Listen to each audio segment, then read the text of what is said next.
This is the Davidson County Network.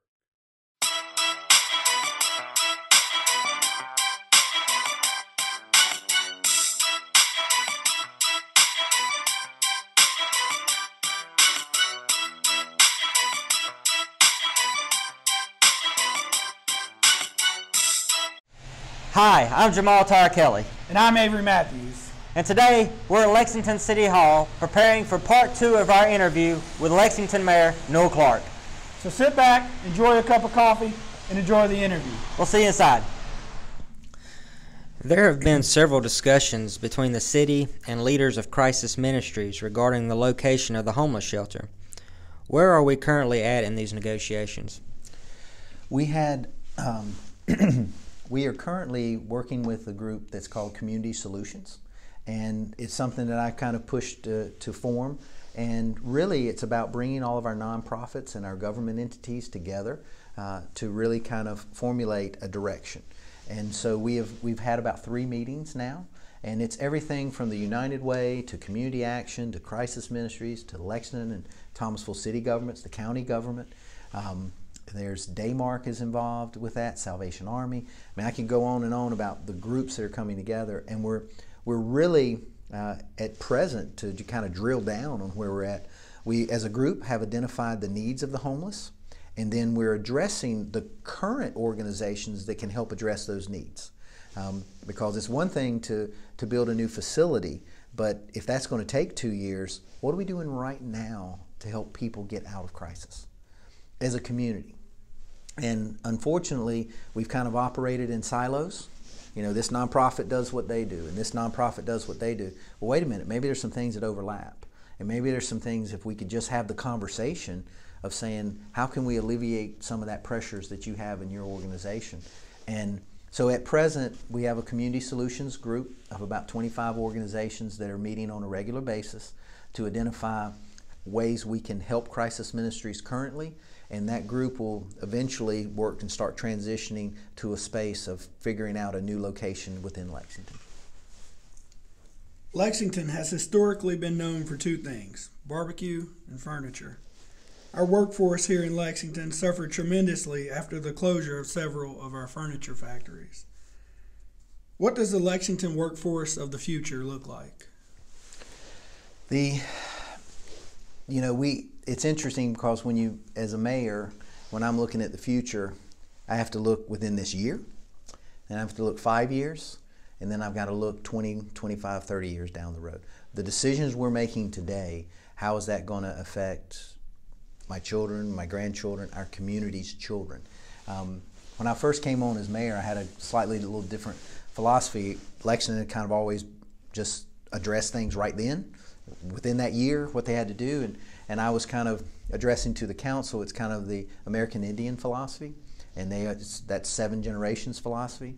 And when the tribal elders, the council, would come together and they'd make decisions, they would think 7 generations down the road. What we're deciding today, how is that going to affect 7 generations from now? And so I think that's important to, again, understand our heritage, and we know where we're from in terms of furniture and textiles and barbecue. And as I said before, barbecue can't be outsourced. So that's an industry we know we're going to be able to leverage for a pretty good time to come. But in that, what's happening now when you look at manufacturing, I think a lot of our citizens think of manufacturing as it used to be. Turning table legs, building furniture. It's lean manufacturing is where things are now. It's highly automated. Things are technical. And so our citizens and our workforce have got to educate themselves. We have to put a premium on education. Lexington City Schools right now is working on an initiative to possibly partner with Apple. And in doing that, putting coding all the way down into kindergarten, all the way through the 12th grade. That would be transformative for us as a community. And people will say, well, if you're coding and you're automating everything, well, then you're taking away jobs, you're losing jobs. Well, someone has to write the code. Someone has to create the hardware in which it's going to be presented on. Someone's going to have to know how to work that hardware. I mean, sometimes when you might be taking a job away in technology, you're creating 3 more jobs. And I'll use this as an example, but when we went to visit Apple, I was fortunate enough to go with the school to visit Apple in this initiative that they're looking at doing. And we were walking through the campus of Apple, and there were thousands of people working there. And it just hit me, a decade ago, none of those jobs existed. So the future, and that's the tough part within education, we're educating our young people for jobs that don't exist right now. So for us as a future community, for us to be a vibrant community, to continue to grow, the experience we've been seeing in the last 5 years, I've used 3 words to describe us as a community. We are historic, we are currently being progressive, but for us to advance in the future, we're going to have to be innovative. Historic, progressive, innovative. And the workforce of tomorrow for us is going to have to revolve around innovation, computers, technology, and some of the things we're working on within City Hall is how do you take an older generation that's not tech savvy and a younger generation that's extremely tech savvy. And so we're talking about some ways that we might have to leverage our young folks to help educate our seniors. We've talked about some digital cafes, if you will. And again, we're talking about it, but creating that within our community. So if a senior doesn't feel comfortable with an iPad, but a teenager does, maybe we can help bridge that generational gap, because communities of the future are highly automated, they're highly technical. I've been into other cities before where I walked into a grocery store, and we currently have self-checkouts now where you check yourself out.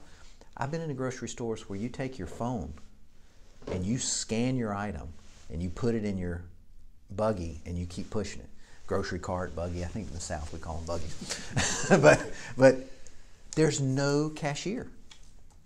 But someone made that hardware. Someone made that app. Someone created that. So there's a job that exists to give you that convenience. Someone still stocked the shelf. Someone still drove the product there. So those jobs still exist of what's there, but it's just, that's going to change.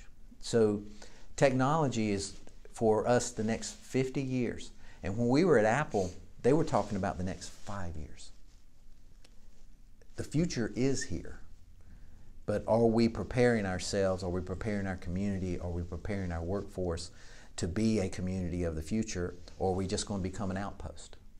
So, I mean, that's a lot for the next 25 years, but we have to be preparing for that and helping our citizens prepare for that. You have accomplished so much in your 8 years as mayor of Lexington. We know that your work here isn't yet finished, but do you have any aspirations to seek higher office at some point in your career?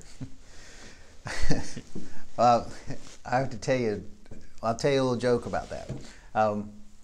Our current congressman is a gentleman by the name of Ted Budd, who represents the 13th District. And I was at an event with Ted, and of course he's a U.S. congressman. And he tells a story of how a citizen came to talk to him about a concern that they had. And it had to do with the street. And there was some damage on the street, and he was contacting the congressman to see if he could do something about it. Well, the congressman says to the citizen, said, well, shouldn't you contact your mayor with that? And the citizen says back to the congressman, and this is Ted's story, the citizen says, I didn't want to go that high. and Ted and I get a big laugh about that. And but it's truly been just an absolute honor for me to wake up every day and know I'm the mayor of my hometown, and that the citizens put trust in me to vote me in that. And I never take it lightly. I show up every day willing to do what we need to do to make it better for everybody. It was kind of like, to kind of answer your question, when I moved back home, I knew I wanted to be involved and I wanted to help, but I didn't necessarily envision being an elected official. And that came about because citizens started asking me, would you consider this? You know, hey, we'd love to see you try this.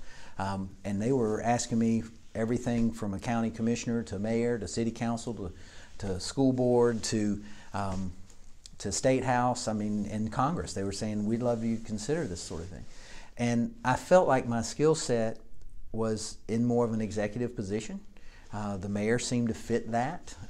As I was saying before, being a creative and also being an educator, it fit my skill set. And I feel like I've been very fortunate. The successes I've had have been on the shoulders of the citizens participating, the staff buying into the vision. It's not just me, it's a full collective group. So I don't know where that is next, and where that environment is. But I really put a lot of trust in our citizens, and if the time comes that they feel like they would like to see me in another position, I think it'll tell itself to me. I'm not going to have to make that decision. If they feel like my skill set can benefit them through service in another capacity, we'll explore that. What would you say is the accomplishment that you're most proud of so far as mayor, and do you have any disappointments? Oh, wow, that's a good question. This honestly has nothing to do with the city, but one of the things I'm probably most proud of is that I'm a dad. And as mayor, I've been able to continue to be Eleanor's dad. She is my top priority, and the citizens have been extremely gracious of when I'm at an event and I say, I'm gonna have to leave. I give a welcome from the city, and I say I've got to leave because I've got to go put Eleanor to bed.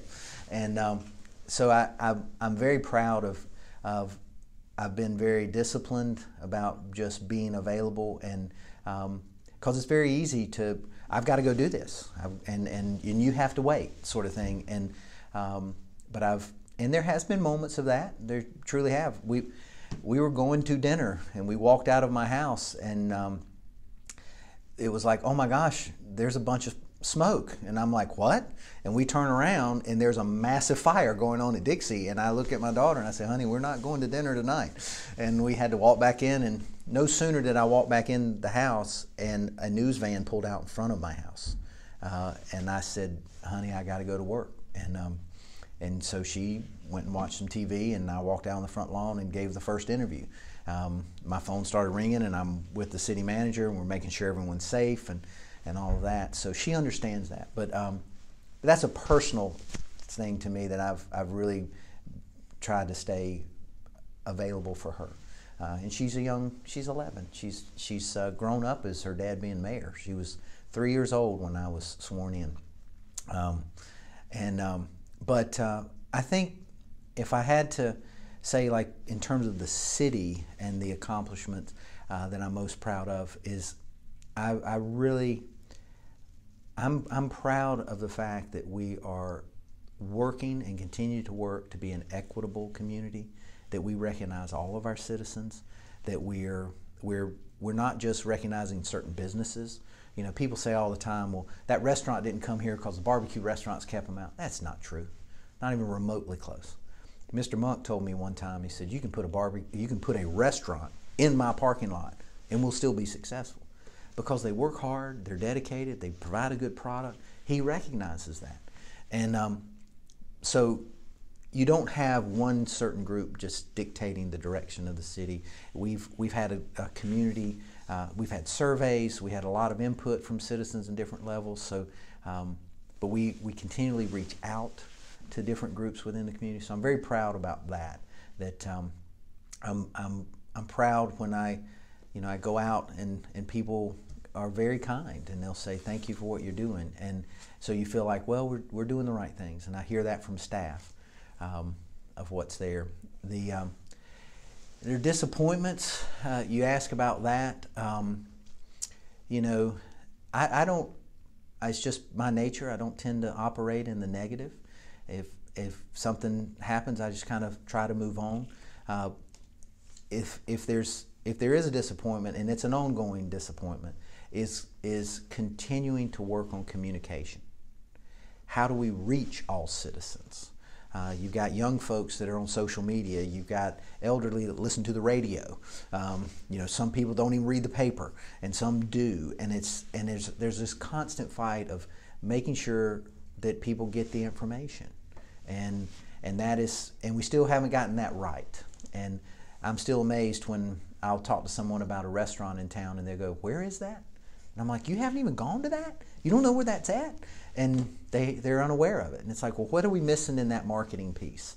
Or I'll talk about a program that we have within the city. And we have a wonderful program that our police have been working with in terms of domestic violence and working with family services.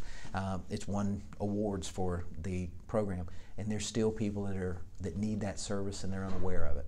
So everything from, quality of life to actual services, communicating that and getting that message out to people, we can do better at that, and we just haven't gotten it right. And I think it's just because it's constantly changing. That's a disappointment for me, because I maybe that's the educator in me too. Friends will tell me some comment someone made on Facebook, and I'm like, how are they uninformed? How do they not know that with all the information that we put out there? I mean, you gentlemen showed up today, and you're asking me, and you've seen my social media feeds, you've seen my posts, you know what's going on, and I've had people say, the gentleman who said, "Well, you come around my church at election time," and it was like, then you must not be following me on social media. You don't see the things that I'm doing. That's I feel at times we're making progress, but then all of a sudden it's like, wow, how did they not know that?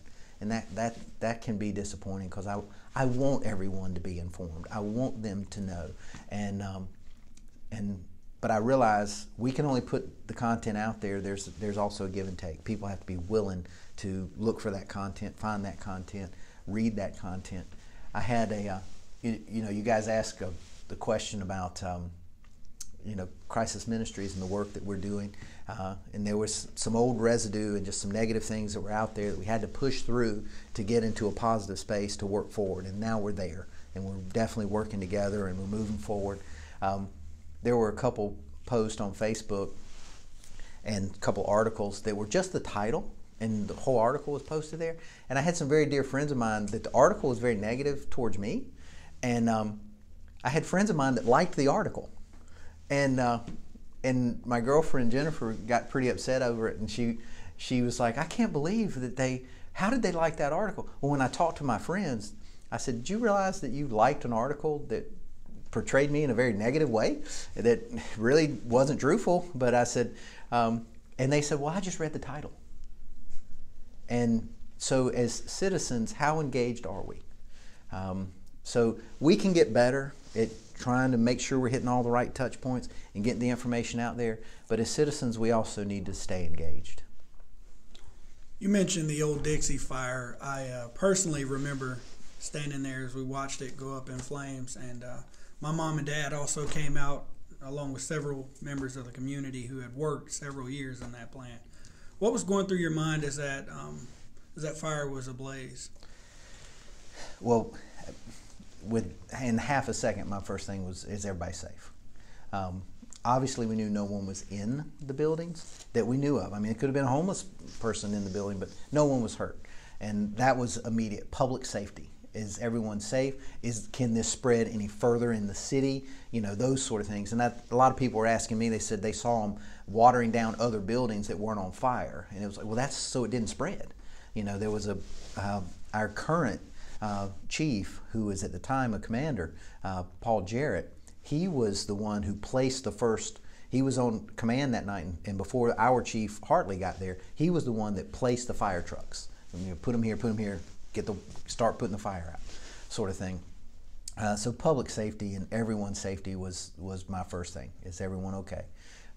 And as it was going on, is everyone staying okay, staying safe, and that sort of thing. And then there's that part of, well, how much are we losing here? Then that's kind of the next phase, and it's just like, well, we've got it contained, and of the building that's down there, there's about 1 million square feet of building. We lost about 30% of that. So I think it's important for citizens to understand, and your parents as an example, there's still a large majority of that factory that's still down there. Whether that's shipping and receiving, where Bull City Cider is now, to where the old candy factory was. We have a developer locally who's looking at developing that location. It was formerly the mirror factory and all that. There's still a lot of it that's there, still a lot of heritage that's there. We've announced the final Dixie headquarters. We're closing on that today. And that is, we've announced that that's going to be an R&D research center for agriculture. We've talked about the developer that's doing that work there. So we're repurposing all that. But there was also that part of me that it was like, wow, it's over. Over in the sense that the heyday of Lexington furniture, as long as that plant was still standing and still there, I still had citizens say to me, when is it going to reopen? Y'all should reopen that. Well, we didn't have anyone looking to do what they did back in the 70s, 80s, and 90s. Businesses just don't operate that way anymore. And it was kind of the thoughts were, you know, I've talked about the new chapter of Lexington. Well, this was physically making us turn the page. I mean, we were no longer going to see it anymore. Oh my gosh, the dialogue back and forth about the smokestack, dialogue amongst the council. You know, I mean, you know, when it came back of the damage that had happened to that, and that we were either going to, and then all of a sudden, if we keep it, it's going to cost this. We're going to have to move it, it's going to cost this. For us to preserve it, it's going to cost this. And we started getting up into $3 million, $4 million, and just the anguish that the council had about, oh my gosh, you mean we're going to have to tear this thing down or pay $4 million to keep it? And we don't have $4 million to spend. And as I shared with some citizens, I was speaking with Kiwanis Club, and I told them, I said, you know, we could do that. We could spend $4 million, but everything else has to stop. We're not going to have a skate park. We're not going to have a rec center. The business recruitment is going to have to stop, because all the dollars that are going into that is going to have to now be shifted to preserve a smokestack. And at the end of the day, there was really no return on investment for citizens to just preserve the smokestack when we still had 70% of the factory still there. So I share that with you for as future thoughts, but as your question, as the fire was happening, a lot was going through, but it was, is everyone safe? And then it just kind of transitioned itself into, wow, we're really turning the page for our community now. And as sad as it was for folks, I hope that citizens go to that amphitheater and sit in where their factory was and where they worked for 50 years. But now we're listening to music entertainment. They go to Bull City Cider and take a tour and go, wow, I used to work in shipping and receiving, and now it's a brewery. You know, that's progress, and that's positive progress for the future. When your time as mayor of Lexington has been completed, what do you envision the city of Lexington looking like? Ooh. You know, it's interesting because I guess I've been doing it long enough now that you can look back, and I think about what the conference room used to look like as opposed to now, you know, what Main Street looked like then, what parts of the town look like, and you know, even driving in, I grew up out in Tyro, and we would always come in on New 64 was one of the ways we would come in. And of course the winery was there before I became mayor, but now you come in and there's new apartments that are along there, there's new restaurants, the Bojangles that's there, Godfather's has moved into town, we got a new grocery store that's out there, all that development that's happening there, a whole brand new bridge that brings you into Center Street, it's a gorgeous gateway coming into the city. We're progressing with that, and that project that DOT is going to be doing on Winston Road. They're going to be widening that. There's going to be landscaping, very positive things happening up there. We're working with DOT to make sure that, and the money is there, it's already been appropriated, to take care of those businesses so those business owners can rebuild, and that's the plan of most of them that are there. A good example was, you know, Todd Hunt early on in that bridge project, and they've relocated and built. And they have a wonderful establishment, employs a lot of folks. They were able to stay in the community. So we want those businesses to stay here, but we want that growth to happen. Our entry points become more user-friendly, easier access to get into the city. And then as you make your way into here, that it's truly, all of our neighborhoods are transitioning and seeing growth and seeing better housing options that are available for folks. We see businesses that are growing and are thriving here, that are employing folks, that are employing our younger folks, that are giving our seniors an opportunity to work part-time if they choose to. So it's an inclusive community. I think one of the things when I talk about inclusion as well is being in the city in an urban setting, you know, you're going to see people that don't look like you, that's going to speak a different language than you. And we see that right now with Edgar, you know, these folks that have come from Austria, and to hear their accents and to work with them, I mean, that's exciting. You know, that's bringing the world to Lexington. And so those are some components of the community that will continue to thrive and grow. And, you know, as being the youngest mayor that Lexington had ever had, whenever that last year is that I step away and let the next group of leaders come in, which I think is very important. I don't envision doing this for a lifetime. Hopefully I can make a lifetime impression on the community of what's here, but ultimately I think that I would like to create a community and have been working to create a community that the next group of leaders that come in can springboard off of what we've created. I've said it before, 20 years from now, citizens and communities are not going to look at Lexington and go, look at what Newell Clark did.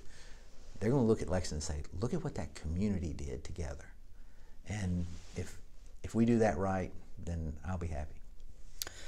Well, Mayor Clark, we thank you so much for your time today. Is there anything else you would like to say to the citizens of Lexington, and are there any upcoming events you'd like to tell us about? Well, we've got the music festival that's coming up. That's going to be on April 13th, and then we've got our barbecue cook-off that's coming after that. So we have a full music lineup for the music festival that we're excited about. You can purchase tickets the day of. And then, of course, the barbecue cook-off is, I believe that's the 28th and 29th, towards the end of the month. It's Friday and Saturday. Uptown Lexington puts that on. So those are coming. And those are kind of the kickoff events for the summer that's starting to show up. But it's interesting. I share this with you. Obviously, I'm the mayor of Lexington, and that's the city limits of Lexington. But I get calls all the time with people that have a Lexington address, and they think I'm their mayor.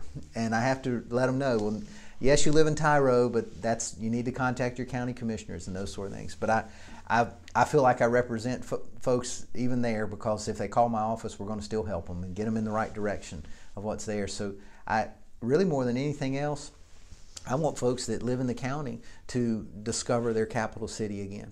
You know, we're the county seat. That's the capital of Davidson County. And just want to tell folks, you know, if you haven't been in Lexington in the last 10 years, if you haven't been to downtown, we want you coming uptown, coming to the festivals. We put those on for not just the people that live in town, but people all around. We put them on for the triad, and we try to be as good a triad neighbor as we can. So really want citizens to just rediscover their hometown.